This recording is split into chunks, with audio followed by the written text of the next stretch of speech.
Mereka akhirnya juga kembali ke kota Mekah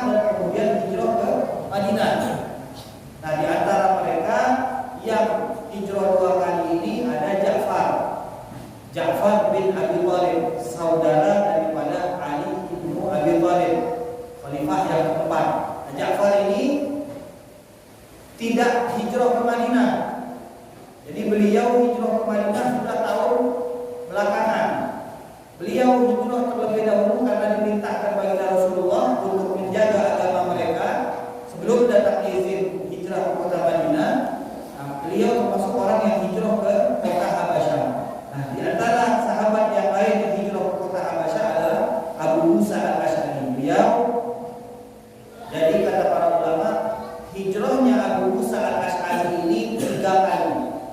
Dia hijrah ke kota Mekah, kemudian Nabi memerintahkan mereka untuk hijrah ke kota Habasyah sebelum datang izin hijrah ke kota Madinah.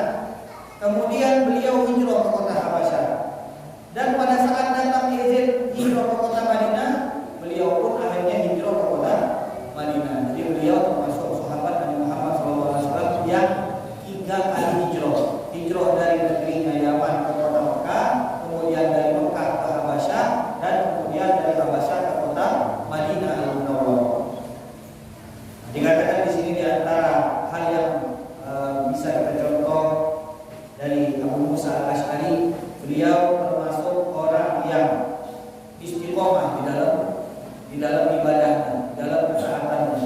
Dikatakan di sini wa madat ahwaluhu min awwaliha ila akhiriha 'ala istiqomah.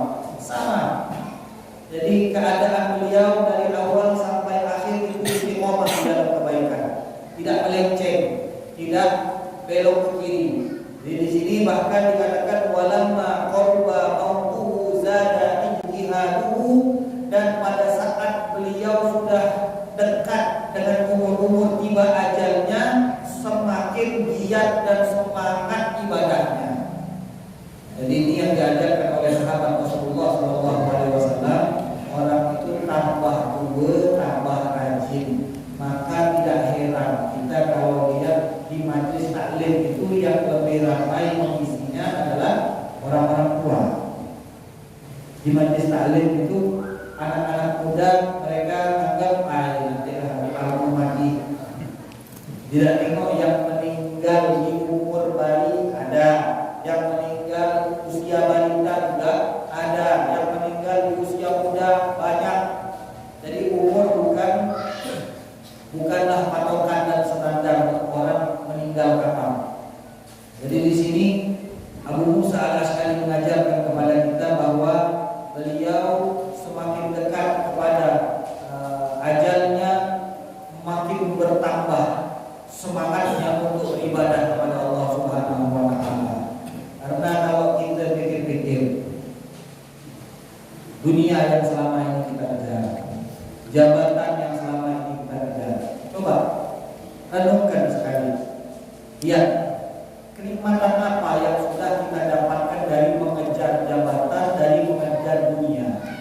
Kenikmatan apa? Apakah dengan mengejar hal tersebut dan mencapainya kau mendapat ketenangan? Coba kita tanyakan kepada diri kita. Kita lihat yang terlalu berambisi. Kita bukan mengatakan dosanya lebih lagi, bukan. Jadi jangan salah paham. Di dalam Islam bukan disuruh kita untuk tidur di rumah beribadah, tidur ibadah, bukan. Jadi di dalam Islam kalau kita lihat mereka para sahabat Rasulullah SAW, ada di antara mereka yang berdagang, ada di antara mereka yang berkebun, ada di antara mereka berbisnis, dan itu semuanya diperkenankan di dalam Islam. Bahkan di dalam di masa hidup baginda Rasulullah, sahabat-sahabat yang bersama Nabi itu kita lihat di dalam hadis mereka tetap beraktivitas seperti biasa. Di antaranya kita lihat Sayyidina Umar adalah khalifah yang kedua, dan kita tahu bagaimana getol Sayyidina Umar di dalam ibadah, taat, menuntut ilmu. Tapi beliau punya kebun, harus diurus, harus dirawat. Akhirnya beliau mengatakan, kebetulan kebun ini dia urus dengan satu orang dari kalangan Ansor. Dia katakan kepada sahabatnya, kita kalau dua-duanya ngurus kebun, dua-duanya tidak hadir majelis. Kalau dua-duanya hadir majelis, tidak ada yang ngurus kebun. Jadi hari ini saya hadir majelis, pulang majelis saya akan informasikan apa yang saya dapat di dalam majelis. Besok kau yang pergi majelis, aku yang di kebun. Nah ini yang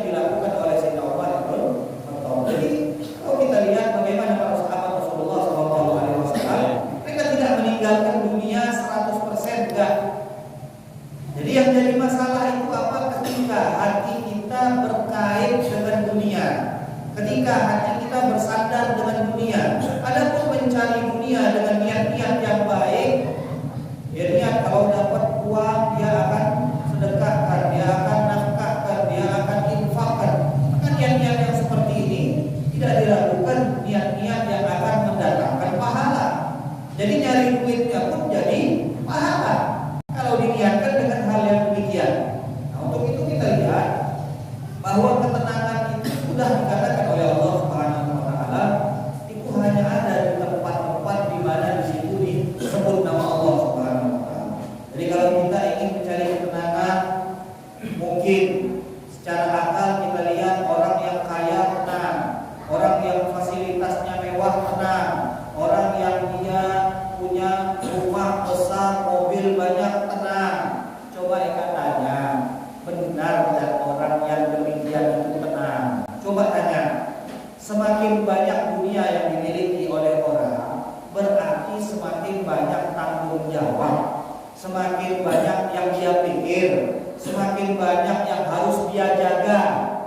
Jadi makin banyak beban yang akan dia pikul.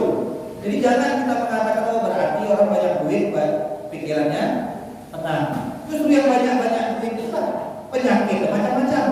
Yang miskin-miskin yang dia tadi makan tahu, makan tempe, alhamdulillah sehat walafiat, badannya gerak terus. Terlihat yang ngangkat-ngangkat barang-barang orang di pasar, alhamdulillah sehat walafiat. Miskin, tapi dia makan tetap, dia sehat walafiat. Tapi yang kaya-kaya tengok, ada yang jantung lah bereng-reng, ada lagi yang ginjalnya lagi cuci, ada lagi macam-macam orang yang diberikan oleh Allah Subhanahu wa taala cobaan. Jadi kita jangan menjadikan standar ketenangan, kenyamanan, keindahan itu hanya berpatok kepada duniawi. Karena sebenarnya itu salah. Jadi tidak ada yang namanya ketenangan di dalam dunia. Dunia ini kata para ulama darun nasobin wa ta'amin. Dunia ini ulama yang mengatakan. Kenapa? Imam Syafi'i bilang, "Wa man yad'u fid dunya fa inni ta'ibuha." Kata Imam Syafi'i, barang siapa yang mengatakan dunia itu lezat, enggak usah bohong. Saya sudah merasakannya. Fa inni ta'ibuha. Wasiqa ilaina al-buha wa adabuha. Telah sampai kepada kami, sudah kami rasakan, sudah kami lalui, kata Imam Syafi'i, pahit manis di dalam dunia. Yang namanya dunia akan terus seperti itu. Tidak ada yang namanya ketenangan terus, tidak ada. Tidak ada yang namanya sehat terus, tidak ada. Tidak ada yang namanya di atas terus, tidak ada. Nah, inilah dunia. Kata Imam Asy-Syafi'i, daru ta'ab wa nasab, tempat capek, tempat susah. Ini dunia. Jadi solusinya apa saat kalau mau tenang? Cuma siko, langsung kubur baru tenang. Itu tempat tenang. Jadi di dunia tidak ada tempat tenang. Kita tenang, misalkan maksud tenang di sini mau istirahat, mau enak, mau istirahat, mau enak, maka banyak yang kita teledorkan kalau kita berhenti dari aktivitas. Nah ini, maka ada hal-hal yang di dunia ini memang mau tidak mau kita harus bergerak. Nah, tapi kata para ulama, jangan sampai duniamu tersebut menjadikan engkau orang yang lupa terhadap Allah Subhanahu wa taala. Karena ada orang-orang yang di dunia sudah Allah berikan kenikmatan di mana orang lain tidak merasakannya. Di dunia ada kelezatan di mana orang lain tidak merasakannya. Allah mengatakan, "Waliman khafa maqama rabbih jannatan." Bagi orang-orang yang bertakwa kepada Allah, dia takut kepada Allah, baginya dua surga. Nah, para ulama kemudian mentafsirkan ayat ini, antara mereka mengatakan dua surga ini kan kalau dua surga di akhirat kelak kita dapat dua surga. Maksudnya macam-macam. Aku hari ini aku masuk surga nih, besok masuk surga nih. Ini kan susah untuk dimasukkan ke dalam logika. Kalau dua surga ini yang dimaksudkan, oh hari ini di sini, besok di sini. Nah, tapi kata ulama jannatan di sini surga yang kelak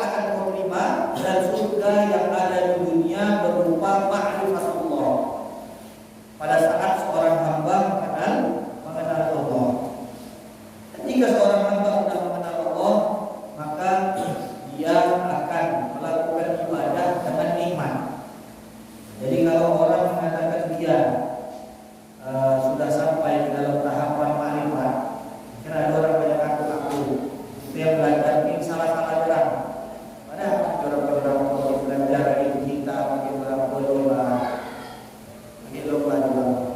Pakai lomba lipat kita ini langsung di atas, langsung ma'rifat.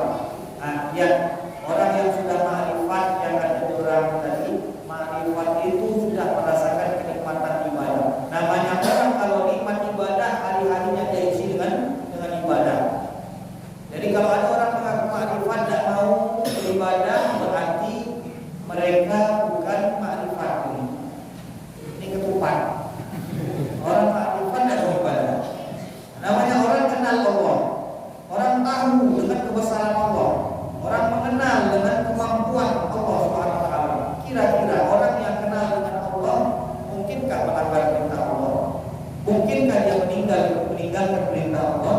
Tidak mungkin. Dia melanggar tidak mungkin, meninggalkan perintah Allah tidak mungkin. Dan di atas itu lagi dia akan merasakan kenikmatan pada saat mereka beribadah. Jadi orang yang tingkat kenal kepada Allah sudah tinggi, makin getol ibadahnya. Bukan justru makin getol ibadah. Karena orang yang ma'rifat sekarang ini justru kita lihat di pagi dia mau di pasar, di gelap, kelak sore nongkrong lagi kafe pula, malam dia tidak ada bermajlis, tidak ada sholat berjamaah. Tahu-tahu bilang sudah sampai kepada Allah dan ma'rifat kepada Allah Subhanahu wa taala. Ini kan perlu dipertanyakan, tingkat inilah sampai ke mana?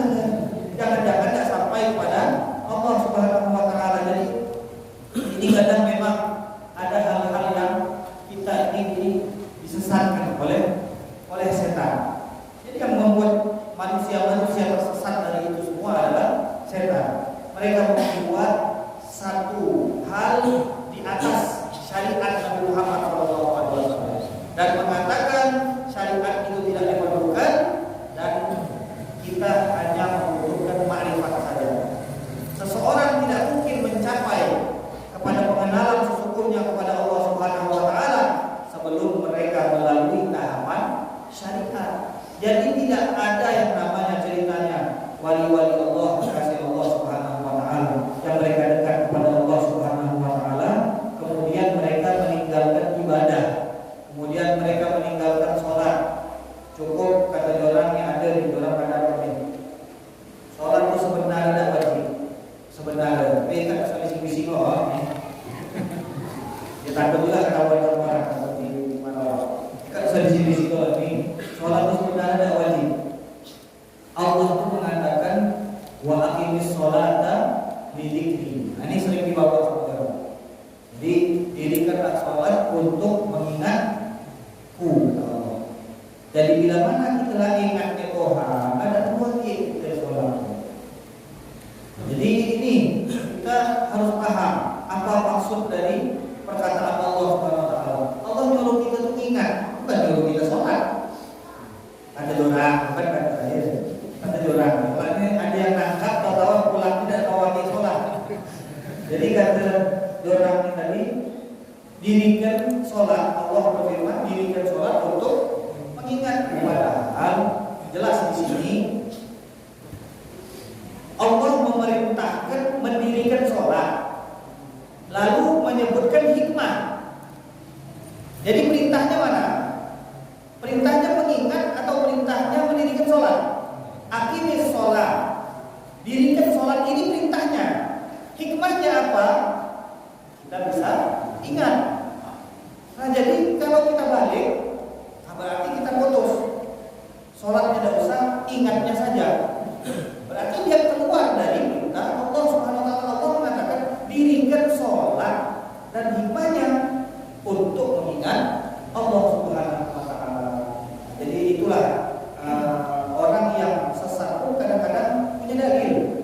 Orang sesat kadang-kadang pun dia berdalil dan bahkan dalil datang langsung pakai Al-Qur'an. Dia ngaji Al-Qur'an tidak pernah. Ngaji Al-Qur'an tidak pernah. Kalau disuruh ngaji tajwid tidak ngerti. Yang dia hafal cuma itulah aqimis sholat lidzikri. Cuma inilah dirikanlah sholat untuk mengingat Allah. Dan dalil ini digunakan untuk supaya dia tidak sembahyang. Dia tidak awas sholat. Jadi perlu kita ketahui bahwa ajaran Nabi, ajaran sahabat Nabi, ajaran ulama kita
dari tabiat manusia itu yang namanya malas itu kan sesuai dengan hawa nafsu.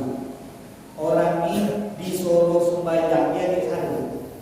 Orang itu disuruh sholat dia dihalu. Apalagi kita mereka iming-iming berdalil supaya tidak ada sholat. Kira-kira tak masuk ke orang? Suka. Macam kejadian yang terjadi pada saat ada nabi palsu Ahmad Musaddiq. Ada kan? Ini nabi palsu pengikutnya tak tahu berapa. Pelatih bulu tangkis. Silakan dia. Ini pelatih bulu tangkis tiba-tiba masuk ke dalam gua, dapat wahyu dan mengaku jadi nabi. Dari pelatih bulu tangkis, kemudian jadi marbot masjid, habis itu jadi khotib, habis itu masuk gua jadi nabi, keluar dari gua jadi nabi. Kita ketawa sekarang dengan cerita ini. Kita tahu dah yang ikut dia ini berapa? 40.000 orang. Yang ikut berdiri 40.000 orang. Kita ketawa kan? Apa orang yang ikut dia? Masa keluar dari gua jadi nabi? 40.000 orang yang ikut. Nah, di antara orang-orang yang ikut ini kan ditangkap, ada yang ditangkap, dan kemudian mereka diwawancara.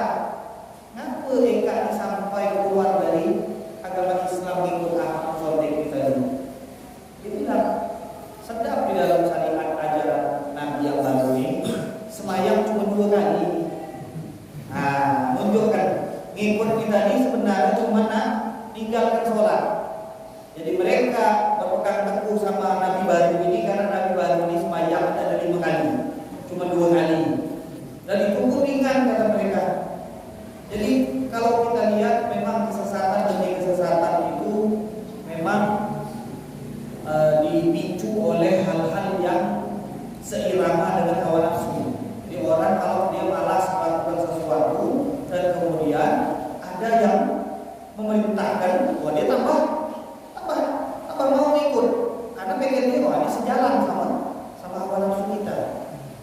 Jadi manusia mereka yang sudah diperintahkan sholat, bahkan perintahnya wajib, itu masih malas melakukan sholat.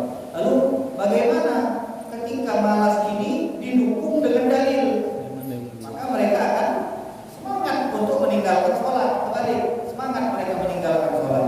Namun bila dalil berbeda halnya dengan siapa sahabat yang hari ini kita sebutkan namanya Abu Musa Al-Asy'ari, di mana keadaan beliau katanya dari awal beliau masuk Islam sampai akhir beliau wafat, beliau selalu di dalam jalur istiqomah menjalankan syariat Nabi Muhammad SAW.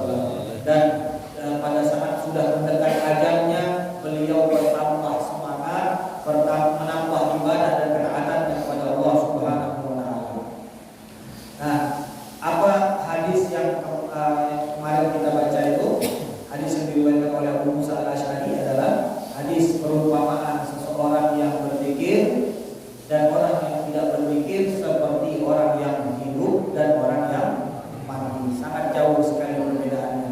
Jadi manusia yang berzikir maka diumpamakan seperti orang yang hidup, dan mereka hakikat orang yang hidup. Dan sedangkan mereka yang tidak berzikir seperti orang yang sudah meninggal dunia. Walaupun mereka hidup tapi dianggap mereka sudah mati.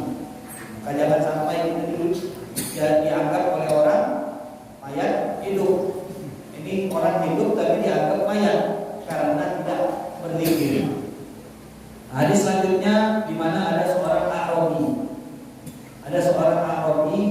Hadis ini diriwayatkan oleh Sa'ad bin Abi Waqqas. Sa'ad bin Abi Waqqas ini seorang sahabat Nabi Muhammad SAW.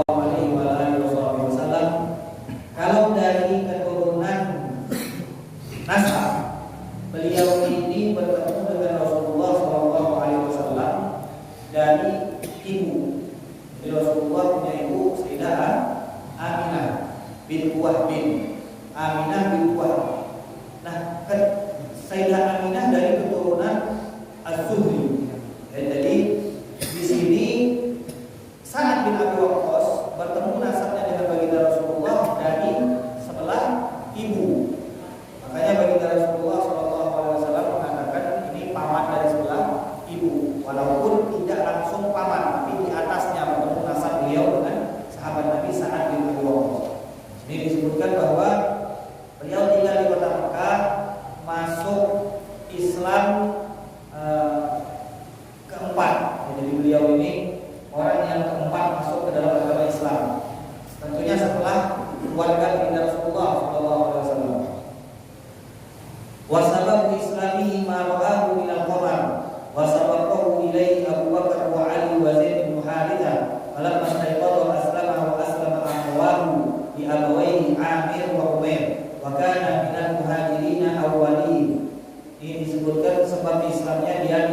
bulan.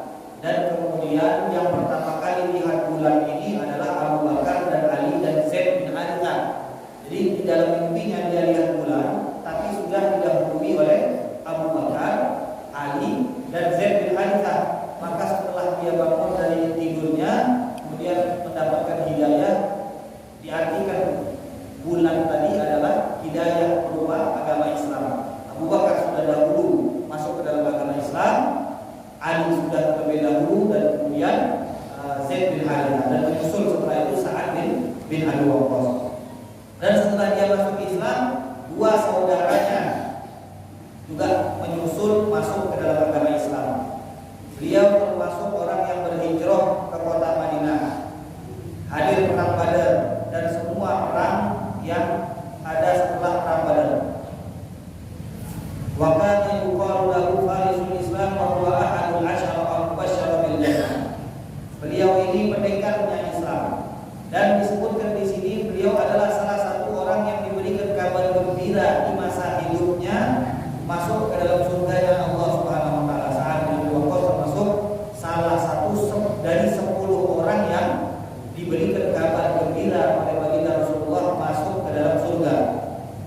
Wa ahadus sab'a as-sabiqin, dan beliau termasuk 7 orang pertama yang masuk ke dalam agama Islam. Wa ahadus sittah ashab bisyura, dan termasuk 6 orang yang dijadikan dewan syura di masa para khilafah. Kemudian wa kana yahqusun nabi fi maghazihi, tugas beliau kalau sudah ada perang, beliau yang menjaga dan melindungi Rasulullah SAW. Tugas Sa'ad bin Abi Waqqas. Wa jama'a lahu an-nabi abawayhi fa qala fidaka abi wa ummi ayyuhal ghulam al-hajur Allahumma saddid ruqyatahu wa ajib da'watahu. Wa qala hada qali. Di antara kemuliaan Sa'ad bin Abi Waqqas, Nabi menyebutkan fidaka abi wa ummi. Nah, kalimat ini adalah kalimat yang disebutkan untuk memuliakan seseorang. Nah, kalau diartikan secara mufradat, artinya aku korbankan untuk ayah dan ibuku. Nah, tapi yang dimaksudkan dalam kalimat ini adalah apa? Ketika seseorang memuliakan seseorang dengan sangat, maka dia akan ucapkan kalimat ini di dalam bahasa Arab. Dan Nabi menyebutkan fidaka abi wa ummi, 2 orang yang dicintai oleh Nabi, ayahnya dan ibunya, itu disebutkan 1 kali untuk Sa'ad bin Abi Waqqas pada saat perang Uhud, kalau tidak salah ya. Jadi saat perang Uhud, ketika para sahabat sudah dipukul mundur sebagian oleh kufar Quraisy Mekah, dan di sekitar Nabi hanya tersisa beberapa sahabat, dan di antaranya ada Sa'ad bin Abi Waqqas. Dan Nabi kemudian mengucapkan kalimat tadi, fidaka abi wa ummi, dan Nabi doakan Sa'ad bin Abi Waqqas, Allahumma saddid ru'yatahu, ya Allah, jadikan semua tembakan panahnya itu tepat sasaran. Ini doa Nabi. Kemudian kata Nabi, wa ajib da'watahu, dan kabulkan semua doa-doanya. Ada khali, ini paman dari sebelah ibu, kata baginda Rasulullah. Ini pamanku dari sebelah ibu, kata baginda Rasulullah sallallahu alaihi wasallam. Falyati kullu rajulin bi khali. Silahkan yang lain mendatangkan paman dari sebelah ibunya. Artinya Nabi membanggakan Sa'ad bin Abi Waqqas. Dan ini kalau kita lihat dari sejarah, Nabi pernah menyebutkan ayah dan ibunya untuk seseorang itu hanya terkumpul dari semenjak Rasulullah diutus sampai Rasulullah wafat. Masa itu Rasulullah sallallahu alaihi wasallam jama'a abawaihi li ahadin illa li Sa'd bin Malik. Sami'tu yaqulu yawma Uhud irmi fidaka abi wa ummi. Ani Zubair qala Rasulullah laqad jama'a Rasulullah yawma idin ayyuha sadaqa abawaihi faqala fidaka abi wa ummi. Jadi di sini kata sahabat Nabi Imam Ali radhiyallahu anhu, beliau mengatakan Nabi belum pernah mengumpulkan ayah dan ibunya untuk memuliakan seseorang kecuali pada Sa'ad bin Abi Waqqas. Ada riwayat lain yang mengatakan Nabi juga pernah mengucapkan itu kepada Zubair bin Awam. Zubair bin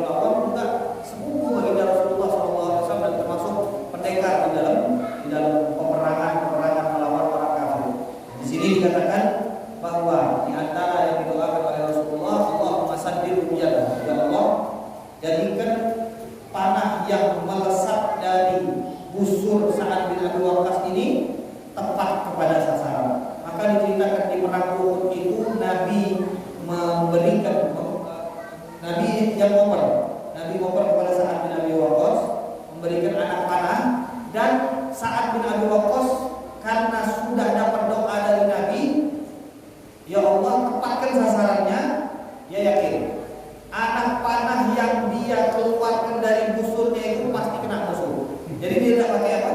Tidak kasih keker-keker aja gitu. Jadi dia berpindah.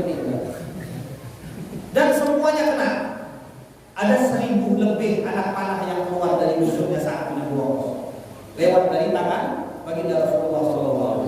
1000 lebih yang keluar dari busur Sa'ad bin Abi Waqqas dan semuanya kena. Dan itu semua tanpa dia lihat. Dia tinggal diri tarik keluar. Nah, berkenaan dengan ajib dakwah Abu, dan ini pun karena doa seorang Rasul, doanya Sa'ad bin Abi Waqqas ini mustajab. Jadi setiap kali Sa'ad bin Abi Waqqas berdoa itu pasti dikabulkan oleh Allah Subhanahu wa taala. Ya, ternyata ada seorang yang memfitnah Sa'ad bin Abi Waqqas. Kemudian kata Sa'ad bin Abi Waqqas, "Ya Allah, jangan Engkau cabut nyawanya sebelum Engkau beri fitnah kepada orang." Maka orang ini umurnya agak panjang. Karena saat tadi berdoa minta agar orang ini nanti biar berikan fitnah di akhir umurnya. Karena orang biasanya kalau semakin tua, kondisi tubuh semakin melemah, otomatis kan syahwat itu berkurang. Tidak macam anak muda. Syahwat orang tua itu kan beda dengan syahwat anak muda. Nah, ini orang tua tiap hari duduk di gang-gang jalan-jalan, kerjaannya gangguin cewek. Orang tua kerjaannya gangguin cewek yang lewat. Dinasihati, dimarahi, jadilah kau dilakukan. Apa kata dia? Aku sendiri tidak tahu apa tanganku di beberapa. Dan ini aku yakin, kata dia, karena doanya Sa'ad bin Abi Waqqas. Karena dia meminta kepada Allah agar aku kena fitnah sebelum aku wafat. Dikatakan aku pada saat itu memfitnah Sa'ad bin Abi Waqqas. Ini di antara riwayat yang menceritakan bahwa Sa'ad bin Abi Waqqas diberikan oleh Allah Subhanahu wa taala keutamaan minta agar doanya dikabulkan oleh Allah Subhanahu wa taala. Ada riwayat lain yang mengatakan bahwa Sa'ad minta kepada Rasulullah SAW. Dan ini termasuk, terus terang ya, ini termasuk permintaan orang yang sangat cerdas. Jadi kalau ada orang minta, ya Rasulullah minta ini, minta itu, hal-hal yang tertentu dan cuma habis di situ itu kurang banyak permintaannya. Tapi ketika seseorang mengatakan, ya Rasulullah, tolong jadikan doa aku ini mustajab, kan enak. Jadi nanti habis ini bisa minta sendiri. Nah, jadi dia minta kepada Rasulullah, ya Rasulullah, jadikan doaku mustajab. Dan Nabi mengatakan di antara hal yang dijelaskan oleh para ulama, Nabi memberikan sesuatu resep kepada Sa'ad bin Abi Waqqas supaya doanya mustajab.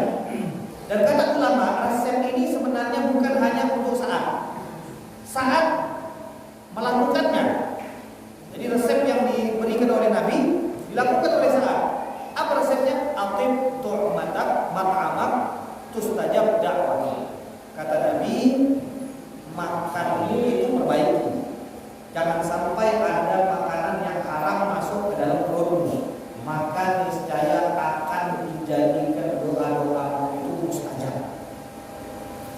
Jadi banyak sekali doa yang tertolak gara-gara makan haram. Maka kita ini nyari duit, jangan yang penting duit, yang penting banyak, jangan, apalagi untuk dimasukkan ke dalam perut anak-anak kita. Jangan, kasihan mereka, belum mengerti apa-apa, doanya ditolak oleh Allah Subhanahu wa taala. Jadi jangan sampai masuk ke dalam perut kita, perut keluarga kita makanan yang haram. Dalam satu hadis sering sekali kita baca di dalam Arba'in Nawawi, seorang laki-laki yang dia berdebu. Kalau kita lihat orang ini adalah gambaran orang-orang yang tidak akan ditolak oleh Allah doanya. Orang yang sangat membutuhkan Allah dalam keadaan kumuh, lusuh, berdebu dan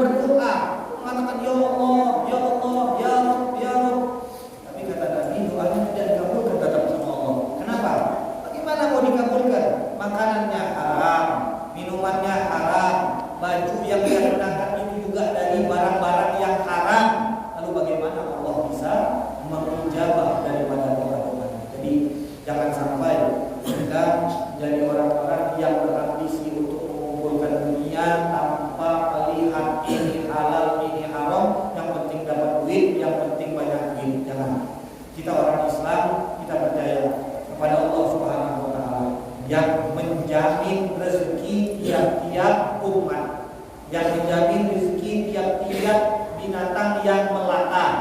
Bukan cuma manusia, tiap-tiap binatang yang melata itu sudah dijamin rezekinya oleh Allah Subhanahu wa taala. Tinggal kita saja bagaimana keyakinan kita terhadap Allah Subhanahu wa taala. Kita tetap ikhtiar dan gantungkan keyakinan kita kepada Allah Subhanahu wa taala. Wallahu taala alam bisawab. Selanjutnya nanti kisah tentang Arab ini mungkin kita bahas besok di pertemuan, dan juga kita informasikan kepada masyarakat setempat lebih khusus untuk bisa hadir besok di Masjid Jami dan diajak kawan-kawan yang dari Kampung Laut supaya bisa hadir di acara majelis penutupan sementara waktu muaqqatan. Ya, jadi sementara kita tutup majelis karena menjelang bulan Ramadan, tapi nanti di bulan Ramadan akan ada majelis rutin seperti biasa setelah asar di Masjid Jami. Dan untuk besok itu acara penutupan insyaallah nanti